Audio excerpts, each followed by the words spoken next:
I was able to join the GCSP in the late 90s, first as a member of the faculty, then as a head of academic affairs, and then as deputy director. So I have a kind of long love story with that center. I was very proud to see how it has been growing over the years, how it has had more and more recognition, but also international commitments.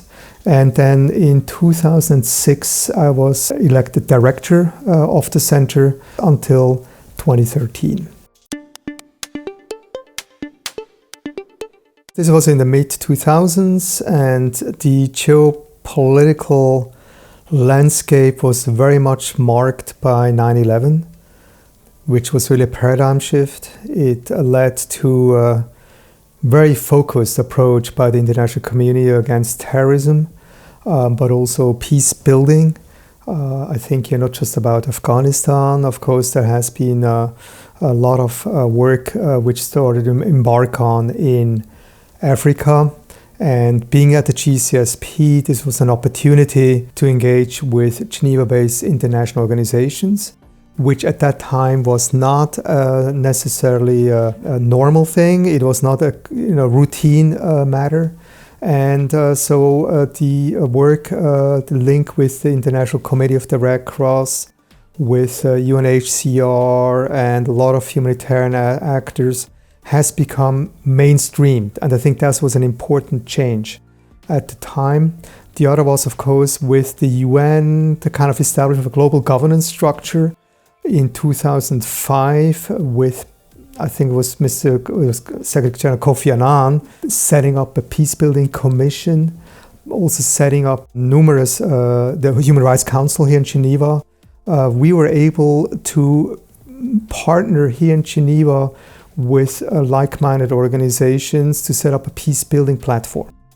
And that really helped us to leverage a lot of activities, being that courses, being that networks on the UN level. We had courses also in New York at the time.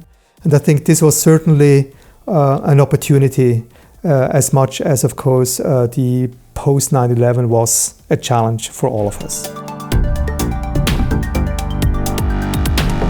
Yeah, I mean, the current challenges are very difficult with regard to states, because we have a lot of cross-cutting transnational threats. We have the dark side of the digital world today, as much as we have climate change and the geopolitics, which are coming back.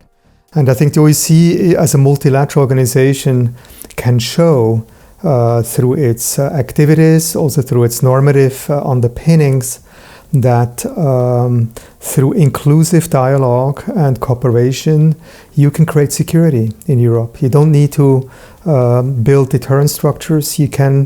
OSCE is building bridges to set up cooperative security arrangements, which will be helping to overcome the current problems. I think I would see 3 points here. First of all, I think the most important is the alumni community, which is worldwide today. It's a huge political capital for the organization.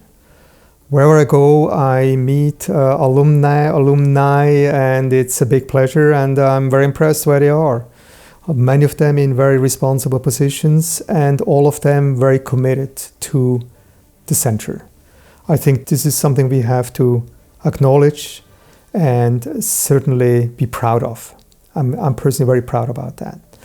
I think the second is the fact that the organization, the GCSP, is today well positioned in Genève International, in international Geneva.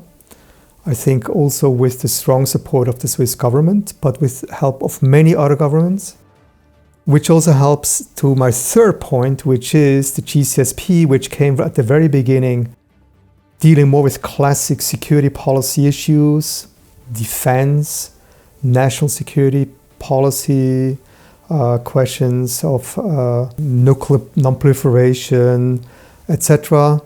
Today deals with a lot of cross-cutting and a lot of soft security questions, which are very important also for the citizens, for civil society, being that the digital world, being that transporter activities, and being that certain vulnerability of groups in conflict areas.